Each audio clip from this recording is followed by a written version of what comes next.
Welcome back to the deep dive. I'm going to be completely honest with you right out of the gate today.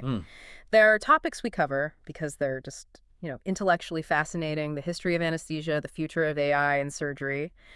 And then there are topics we cover because there is a very specific, well, terrifying hurdle looming on the horizon for a lot of you. You're talking about the boards. I am absolutely talking about the boards. The FRCS, the European boards, those oral exams where, a distinguished professor stares at you over their glasses and just waits. Just waits for you to say something foolish so they can fail you. Exactly. It's a rite of passage. It is. And today, we are basically arming you against that failure. We are tackling the absolute beast that is the 2025 EAU guidelines on urethral strictures. This is it. This is the green Bible for reconstructive urology. And our mission today is very, very specific. We are not just going to summarize a PDF for you. We are going to deconstruct it. We're going to pull out the must-know facts, the evidence levels that make the difference between a pass and a high pass, and maybe most importantly, the traps. Oh, the traps. The things that if you get them wrong, you might as well just stand up and walk out of the exam room right then and there. It's a high-stakes document for sure. Yeah. The EAU guidelines are, I think, unique because they are so rigorously evidence-based. They don't just tell you what to do. They grade the certainty of that knowledge. Right. And for an exam candidate, understanding that nuance, the difference between a strong recommendation and a weak one, that's often the difference between looking like a safe pair of hands and, well, looking like a bit of cowboy. Okay, so let's dig into that right away before we even get to the anatomy, that framework. Because strong and weak in guideline speak, it doesn't just mean good idea versus maybe a good idea. It's more technical than that, isn't it? It's much more technical, exactly. When the EAU panel marks something as a strong recommendation, what they're saying is that based on all the available evidence, the desirable consequences of doing that thing clearly outweigh the undesirable ones. Clearly outweigh. Yes. It means that pretty much all informed patients would choose this course of action. So in an exam setting, a strong recommendation is, for all intents and purposes, a mandate. If you deviate from it, you better have a spectacular evidence-based reason. Okay, so that's the command, whereas a weak recommendation is? A weak recommendation implies there's a finer balance. The benefits and the risks are more closely matched, or maybe the evidence itself is just lower quality. It means different patients might make different choices depending on their values. Oh, okay. So in the exam, this is your chance to show some sophistication. You manage the guideline, but then you discuss, patient values, specific clinical scenarios. Shows you're not just a robot reciting a textbook. Strong is a command, weak is a conversation. I like that. Okay, let's jump straight into the first trap, the one that gets people right at the start. Nomenclature.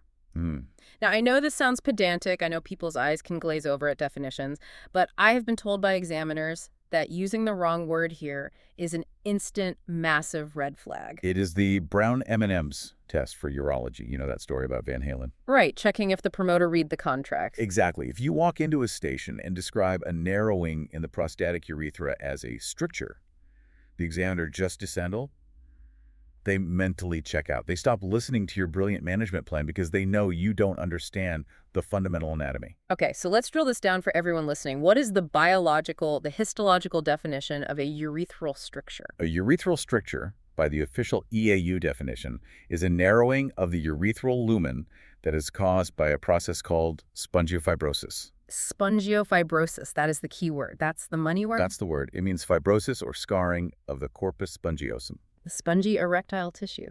The erectile tissue that surrounds the urethra. So now think about your anatomy. Where do you actually have corpus spongiosum? Okay, well, it's in the anterior urethra. Yeah. So the glandular, the penile, and the bulbar urethra. Precisely. So you can only have a stricture in the anterior urethra. As soon as you cross the perineal membrane and you go proximal into the membranous urethra and the prostatic urethra, the corpus spongiosum is gone. It's not there. So logically, you can't have spongiofibrosis in the prostate. You cannot. So any narrowing in the posterior urethra, whether it's from a TURP, a radical prostatectomy, radiation, a pelvic fracture, is called a stenosis, a posterior urethral stenosis. That distinction is binary then. Anterior equals stricture, posterior equals stenosis. It really is that simple. And it seems like semantics, but it tells the examiner instantly that you know which tissue layers are involved. In a stricture, the sponge itself is sick. In a stenosis, it's usually just a membranous scar or maybe a bladder neck contracture. The underlying pathology is different. Okay, but just as we're getting comfortable, the guidelines, of course, have to throw a curveball for female patients. Of course they do. The female urethra doesn't have a corpus spongiosum, not in the same way the male urethra does. However, the consensus in the guidelines is to use the term stricture for women. Okay. It's just defined slightly differently. It's a fixed anatomical narrowing, often less than 14 French, that impedes urinary flow. So to recap for the exam, men anterior is stricture, posterior is stenosis. Women, it's called a stricture. Trap number 1, disarmed. Let's move on. Section 1, the why. Etiology, epidemiology. Who is getting these strictures? Well, if you look at the global data, the incidence really starts to peak in men over 55. But the cause is entirely dependent on your zip code. How do you mean? I mean, if you're practicing in a low-resource setting or you're looking at, say, historical data from 100 years ago, the main drivers are still external trauma and infection. Like gonococcal urethritis. Specifically, gonococcal urethritis. But for the vast majority of our listeners who are taking boards in Europe, North America, Australia, any developed center, the landscape is completely different. In the West, who's the villain? We are. The urologists? The medical system. The etiology is overwhelmingly iatrogenic. We're looking at transurethral surgery, so TURPs, bladder tumor resections, and simple everyday catheterization. Those two things account for anywhere between 32 to a staggering 79% of strictures in well-resourced countries. Wait, hold on a second. Say that again? Up to 79% of strictures are caused by doctors and nurses just putting in catheters and doing scopes. It is a really humbling statistic, isn't it? And it completely reframes the whole discussion on prevention. We're not trying to prevent, skateboarding accidents or war injuries. We're trying to prevent our own complications. Which brings us directly to the 18 French rule. This is a strong recommendation in the guidelines, and it feels like one of those really practical pearls that could save careers and urethras. It is absolute dogma. You should have it tattooed on the back of your hand. The guideline states, do not use a catheter larger than 18 French if your only purpose is urinary drainage. Okay, I want to push on this because I was an intern once, and I distinctly remember being in the ER at 3 a.m., seeing a big guy, maybe 120 kilos, and thinking, well, he's a big guy, big penis. I should probably use a big tube, a 22 French. That'll drain better. It won't get clogged. Yeah. Why is that logic so catastrophically wrong? What's the physics behind the number 18? It has absolutely nothing to do with the size of the penis and everything to do with the capillary perfusion pressure of the urethral mucosa. Okay. The urethra is an incredibly delicate, highly vascularized tube. When you insert a catheter, you're not just putting in a pipe, you're exerting radial pressure on the walls of that tube. You're stretching it out. You're stretching it, yes. Yeah. But more importantly, the catheter acts as a lever. Think about the path it takes. It has a bend at the penoscrotal junction, that S bend in the urethra. Right. That bend creates a pressure point. And if the catheter is too large and too rigid, the pressure it exerts right at that point on the mucosa exceeds the capillary closing pressure. So you're literally cutting off the blood supply. You're cutting off the blood supply. You are creating a localized area of ischemia. And what happens after ischemia? Tissue necrosis. Right, necrosis. And how does necrosis heal? By scarring. Fibrosis. And fibrosis in the urethra is a stricture. It's a direct causal chain. So when I, as an intern, put in that 22 French catheter just to be safe, Sure. I was effectively applying an internal tourniquet to the patient's urethral lining. You were. That's a perfect analogy. And to make it even worse, the larger the catheter, the more it plugs up the urethra and prevents the normal drainage of urethral secretions from the glands of Littera. So you get stasis. You get stasis, which adds a chemical inflammation to the ischemic injury. So unless you are actively evacuating large blood clots, where you physically need that wide lumen for hematuria, there is zero physiological justification for using anything larger than an 18 French for simple drainage. That is the why that gets you the extra points on the exam. It's not just don't do it. It's don't do it because you are causing ischemic necrosis at the penoscrotal junction. Precisely. And while we're on catheters, the other strong recommendation is about the material. Avoid non-coated latex. It's highly inflammatory. You should be using silicone or hydrogel-coated catheters. Okay, so we've covered the huge iatrogenic slice of the pie, but we have to talk about the other big player, lichen sclerosis, BXO. Yes. This is a very distinct etiology. You have to think of it differently. Lichen sclerosis, or LS, is a chronic inflammatory autoimmune skin condition. It is not just a simple scar from a trauma. It is an active disease process. And we are going to put a big pin in that, a big bookmark. Because when we get to the surgery section, the fact that this is an autoimmune skin disease becomes the single most important factor in your whole decision tree. It changes everything. But first, we need to diagnose the patient who's come into the clinic. Section 2, the workup. Right. And the days of just, doing a quick flow rate, seeing it slow, and booking surgery they're over. Yeah. The EAU places a massive, massive emphasis now on PROMs, patient-reported outcome measures. Why the big shift? Why focus so much on questionnaires? Because for decades, we realized that our definition of success, which was basically the hole is open, didn't match the patient's definition of success at all. Right. A patient can have a perfectly patent urethra on an X-ray, but be absolutely miserable because of incontinence, dribbling, pain, or sexual dysfunction caused by the surgery. So the guidelines are now mandating the use of validated tools. Yes, there's one called the USS PROM, which stands for Urethral Stricture Surgery PROM. It's the gold standard. And crucially, you must assess sexual function before you do anything else. Why is that mandatory? Because reconstructive surgery carries very real risks to sexual function. If you're dissecting the bulbar urethra, for example, you are working millimeters away from the crura and the nerves that are responsible for erection. You can cause erectile dysfunction. You can cause ejaculatory dysfunction, where the semen doesn't shoot out, it just sort of dribbles. And if you didn't document that the patient already had some ED before the surgery, then you own it after the surgery. It's a medical legal necessity. It's also just good practice. You need a baseline SHIM score or an IIE score on every single one of these patients. Okay. Let's talk imaging, the absolute classic board exam question. What is your imaging of choice for this patient? For anterior strictures, the retrograde urethroplasty, the RUG, it's still the gold standard. It gives you the location, the number of strictures, and some idea of the severity. But it has a flaw, a really big one that they love to ask about. It is notorious, absolutely notorious for underestimating the true length of the stricture. The tip of the iceberg phenomenon. That's exactly it. On the X-ray, the contrast eye stops at the face of the narrowest point. You might see a little wispy line of contrast getting through, but what you don't see is the fibrosis in the spongiosum itself, the spongiofibrosis.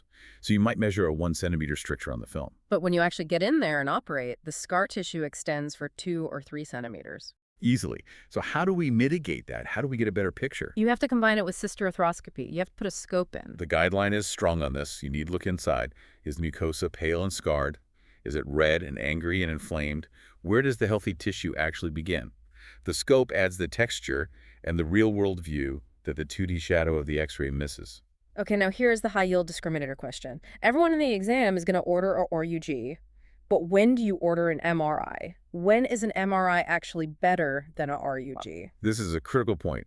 You order an MRI for posterior urethral stenosis, and specifically for pelvic fracture urethral injury, or PFUI.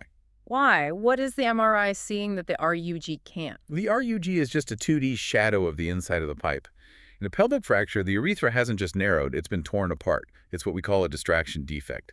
The MRI shows you the soft tissue reality of that gap. It's 3D. It's 3D, and it shows you the exact length of the gap between the apex of the prostate and the bulbar urethra. And just as importantly, it shows you the associated pathology. That's the key phrase. Associated pathology. What are we looking for? What kind of collateral damage? A few things you really don't want to discover intraoperatively.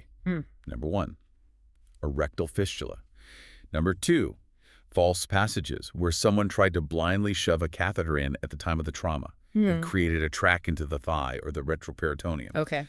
And number 3, a cavitated or smashed up prostate. The MRI maps all of that out for you. It's the essential roadmap for any complex posterior reconstruction.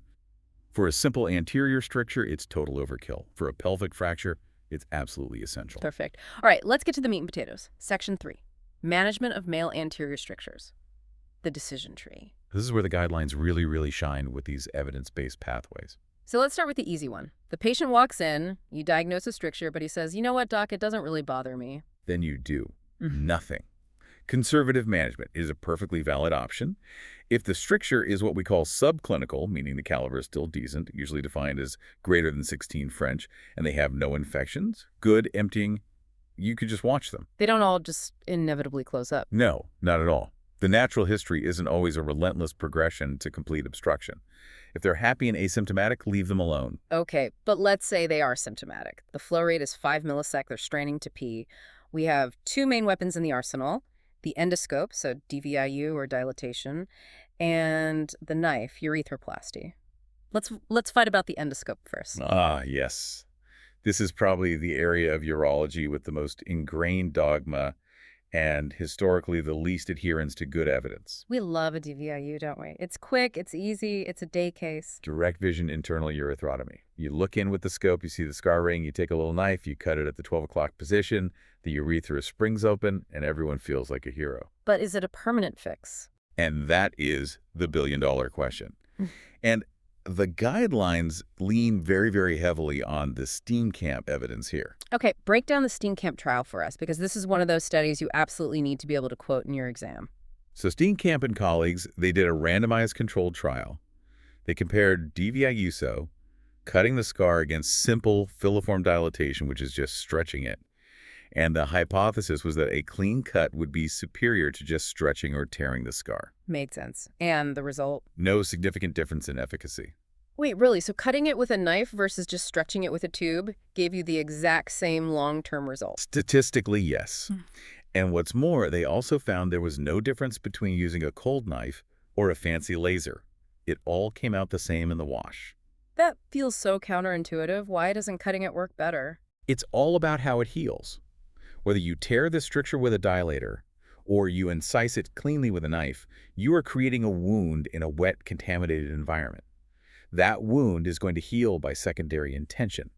It fills with granulation tissue, which then matures. More scar tissue, more fibrosis. Exactly. You are essentially just resetting the clock on the scarring process, but you are not removing the underlying pathology. So if the recurrence rates are so high, why do we do it at all? Because for a very select group of strictures, we're talking short, less than a centimeter, first-time bulbar strictures, it actually can be curative. But the guidelines are incredibly strict about the frequency. This is the one-and-done rule. This is the one-and-done rule. The guidelines strongly recommends do not perform repetitive DVIUs. And define repetitive for us. If you do a DVIU and it fails, doing a second one has a success rate that's negligible. And the data for a third DVIU suggests a long-term patency rate of like 0%. So you get one shot. You get one shot. If that stricture comes back, you must stop cutting. But what about in the real world? The patient comes back and he begs you, "Doc, please just stretch me again. I really don't want that big surgery." And that is the moment where you have to be the expert and protect the patient from themselves. Because repetitive DVIU isn't just ineffective, it is actively harmful. How so? Every single time you cut and it re-scars, the scar density increases. The spongiofibrosis extends proximally and distally. You are taking a simple, short stricture that could have been a 95% success with a simple anastomotic repair, and you're turning it into a long, complex stricture that's going to require a graft. You are burning bridges for the definitive repair. That's a really powerful way of putting it. You're not buying time. You are actively making the eventual cure much, much harder. That's right. Is there anything new in this space? In the endoscopic space, I keep hearing about Optilume or these drug-coated balloons. Yes, the guidelines do include this now. It's a paclitaxel-coated balloon. And the idea is actually quite clever. You dilate the stricture first to break the scar ring, and then the balloon delivers a chemotherapeutic agent, paclitaxel, directly into those fissures in the scar. And the drug stops the scar from reforming. That's the theory. It inhibits fibroblast proliferation. And the robust trials have shown significantly better results than a standard DVIU for those short bulbar strictures. So it's an interesting emerging option that kind of sits in between the simple cut and the big open surgery. Okay, but let's say the patient has failed their one DVIU. We are moving to urethroplasty, the definitive gold standard repair. Right. And for what we call substitution urethroplasty, where you need new tissue to patch the urethra, the absolute gold standard material is the oral mucosa graft, or BMG. Buccal mucosa graft. Why do we steal tissue from the inside of the cheek? Why not just use, a bit of skin from the leg or a piece of bladder? It's a great question. Oral mucosa is almost perfectly designed for this. Right. It's evolutionarily adapted to be in a wet environment. It's tough. Yeah. It handles friction from chewing, or in this case, urine flow. And crucially, histologically, it has a very thin lamina propria with a rich vascular plexus right underneath. Okay. This means when you lay it onto the urethral bed, it undergoes imbibition and inosculation. It basically drinks up nutrients from the bed and grows new blood vessels very, very rapidly. It just takes really well. Better than anything else we've ever found. Okay, now, we put that pin in lichen sclerosus earlier. This is the exam trap of the century. This is a fail the station and go home level of trap if you get it wrong. So let's paint the scenario for the exam. A patient has a stricture caused by lichen sclerosus. You decide you need a graft, you look down, and there's plenty of penile skin available. Can you use a penile skin flap? Absolutely not. Never use genital skin to repair a lichen sclerosus stricture. Walk me through the mechanism. Why is that such a fatal error? Because you have to remember what LS is. It's a systemic skin condition. It displays what we call the Koebner phenomenon. The Koebner phenomenon. This means that trauma to or relocation of susceptible tissue can trigger an active flare of the disease. So if you use penile skin, even skin that looks perfectly healthy to your eye, you are transplanting tissue that is genetically programmed to get lichen sclerosus. So you put the skin inside the urethra, and the disease just follows it and attacks it. It attacks with a vengeance. The recurrence rate is somewhere between 50 and 100%. The graft turns white, it contracts, it fibroses, and it obliterates the lumen. You've essentially transplanted the disease itself into the core of your repair. So for LS, it has to be buccal mucosa, no exception. Yes. Oral mucosa is immune to lichen sclerosus. It is the only safe tissue to use. Board exam, gem number 1, LS equals no skin. Okay, what about the simpler repair, the anastomotic repair, or EPA, where you just cut out the bad bit and sew the healthy ends back together? This is the best operation we have in urology, full stop. For short, bulbar strictures, usually defined as less than 2 or 3 centimeters, the success rates are astronomical. We're talking over 90–95%. It's better than a graft because you're not relying on tissue transfer. You're just restoring continuity with healthy, well-vascularized tissue. There's a technical nuance here that's become a hot topic regarding transecting versus non-transecting the urethra. Yes, this is a big debate in the reconstructive world. Traditionally, we did a transecting EPA. You cut the urethra completely in half, you excise the scar, and you sew the two ends back together. Which works just fine for the stricture. It works great for the stricture. But by cutting the urethra completely across, you are severing the retrograde blood flow that comes up through the corpus spongiosum. And who cares about that blood flow? The glans penis cares. The glans relies on that retrograde flow for its vascularity. So transecting the urethra can, in some cases, lead to things like cold gland syndrome or loss of glandular sensation. So the newer, more modern technique is non-transecting. Right, where you dissect the stricture without cutting all the way through the dorsal spongiosum. You leave that vascular highway on the roof intact, and you just excise the scar from the floor and the sides. The guidelines note that the stricture outcomes are pretty similar between the two techniques, but that vascular preservation argument is definitely pushing many surgeons toward non-transecting repairs. Okay, let's level up. Section 4. Complex scenarios. These are the cases that make even the seasoned experts sweat a little. Failed hypospadias repair. We used to call these patients hypospadias cripples, though that term is, thankfully, falling out of favor. But it really captures the severity of the problem. These are men who were born with hypospadias, had multiple failed surgeries as children, and now present to you as adults with an absolute disaster. Why are they so incredibly hard to fix? Because all the tissue is garbage. The penile skin is scarred from previous flaps. The urethral plate is ischemic and tethered. They often have hair growing inside the urethra from old skin grafts that were taken from the wrong place. There's nothing good to work with. And the guideline recommendation is what? Refer. Strongly. These patients should be treated in high-volume specialist centers, and there's a huge psychological component here, too. The guidelines specifically mention psychological counseling. Yes, and it's so important. You have to remember, these men have often had a lifetime of genital shame, multiple surgical failures, bullying, functional issues with urination and sex. It is not just a plumbing problem for them. It is a deep-seated psychosexual trauma. You have to treat the whole patient. Sometimes the plumbing is so bad that you have to stop trying to fix the original pipe and just make a new exit. Let's talk about the perineal urethroscopy, or PU. I love the perineal urethroscopy. It so often gets framed as a bailout procedure or as a failure.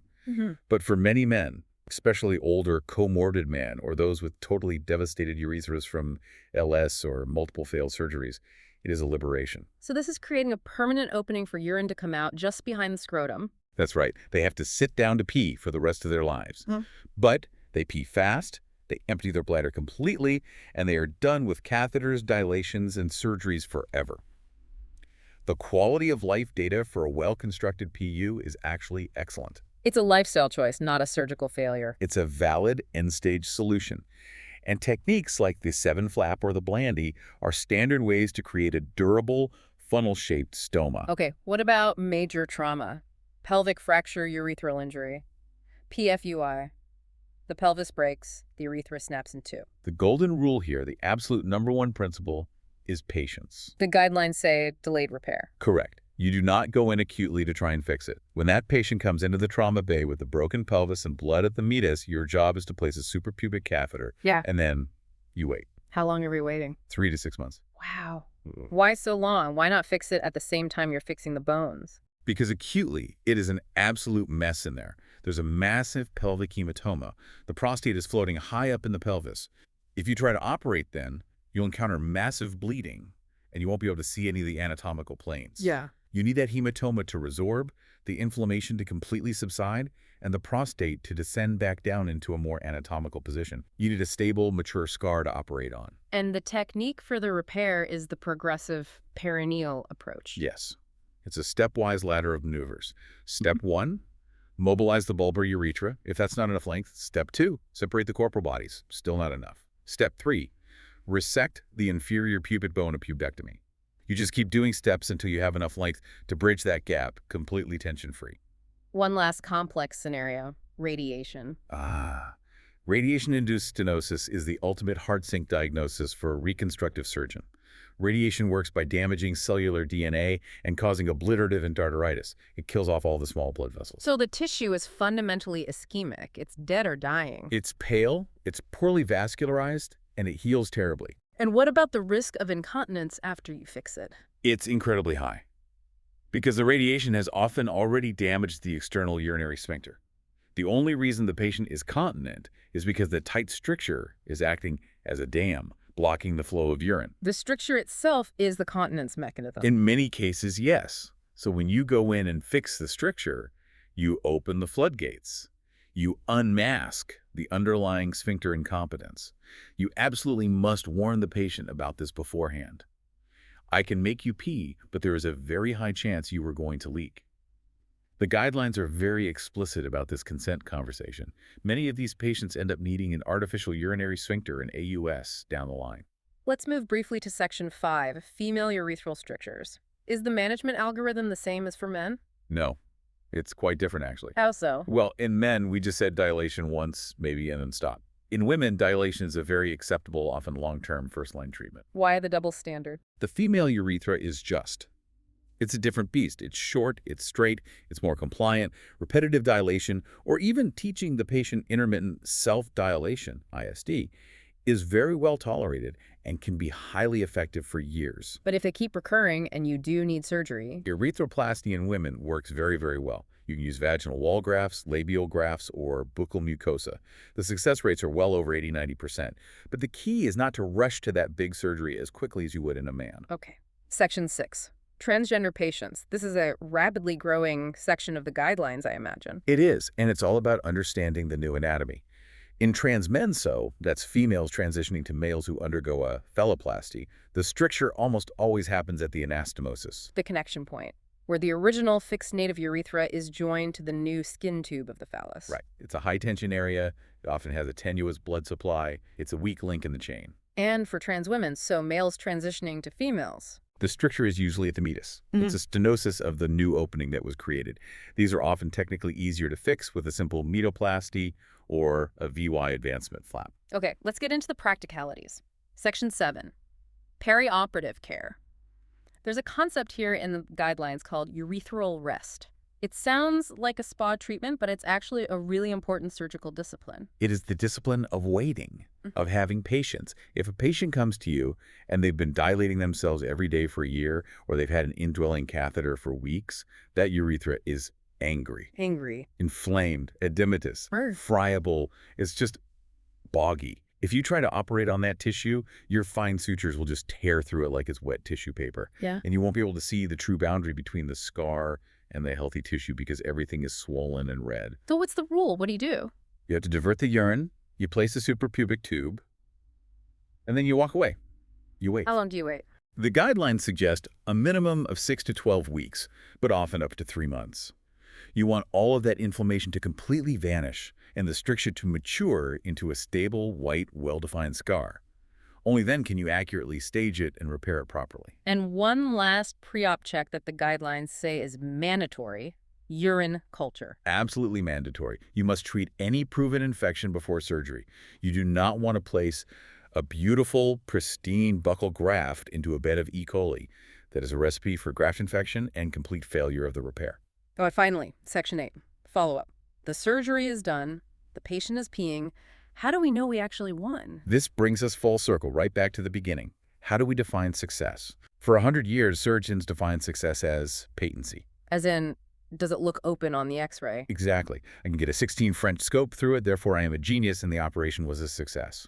But the guidelines are really pushing a shift away from that, towards functional success. Which means what, exactly? It means we actually have to listen to the patient. I mean, think about it. If a patient has a wide open urethra on their post-op RUG, but they're leaking urine, they have terrible post-void dribbling that wets their pants, and they can't get an erection anymore. Is that a success? The surgeon might tick a box that says patent, but the patient would definitely say no. Exactly. So the guidelines are pushing us to align our definition of success with the patient's reality. Success now means no obstructive symptoms, no need for any reintervention, and the patient is satisfied with their overall quality of life. And the follow-up protocol should be risk stratified based on the complexity of the repair. Yes. For a low-risk patient, say a simple EPA and a non-smoker, maybe just a flow rate and a symptom score like the IPSS is enough for follow-up. But for the high-risk stuff? If you did a graft, a 2-stage repair, or it was for lichen sclerosis, you need to look. Recurrences can be subtle at first. The guideline suggests anatomic assessment, so either a scope or RUG at 3 months and again at 12 months post-op. You have to hunt for the failure before it declares itself by blocking off completely. This has been a marathon, an absolute marathon. We've dissected these guidelines from the first definition to the last follow-up appointment. Let's try to distill all of this down into the absolute board exam gems. If someone listening remembers nothing else, what are the 5 things they must take into that exam room with them? Okay, here's the cheat sheet. Nomenclature. Stricture is anterior, and it involves spongiofibrosis. Stenosis is posterior. Do not mix them up. Got it. Number 2, prevention. The 18 French rule. Larger catheters cause pressure ischemia. You have to understand the physics behind it. Okay. Number 3, diagnosis. RUG underestimates length. You have to add a scope. And you use an MRI for pelvic fractures to see the associated pathology. Right. Number 4, management. Remember the steam camp evidence? DVIU is no better than simple dilation. And you have to live by the one and done rule. Don't be a repetitive dilator. One and done. And number 5, the big one, the golden rule. Never, ever use genital skin for a lichen sclerosis repair. It will recur. You must use buccal mucosa. That is the cheat sheet. That's fantastic. And if you had to leave us with one final provocative thought, something for people to chew on after this. I would go right back to that definition of success. We are moving into an era of surgery where the X-ray is starting to matter less than the patient's voice. As surgeons, we love our pictures, don't we? We love our perfect angiograms and our beautiful, wide-open urethrograms. But the provocative thought is this. Are we, as a profession, ready to accept that a perfect surgical result on a scan might actually be a failure if the patient is unhappy?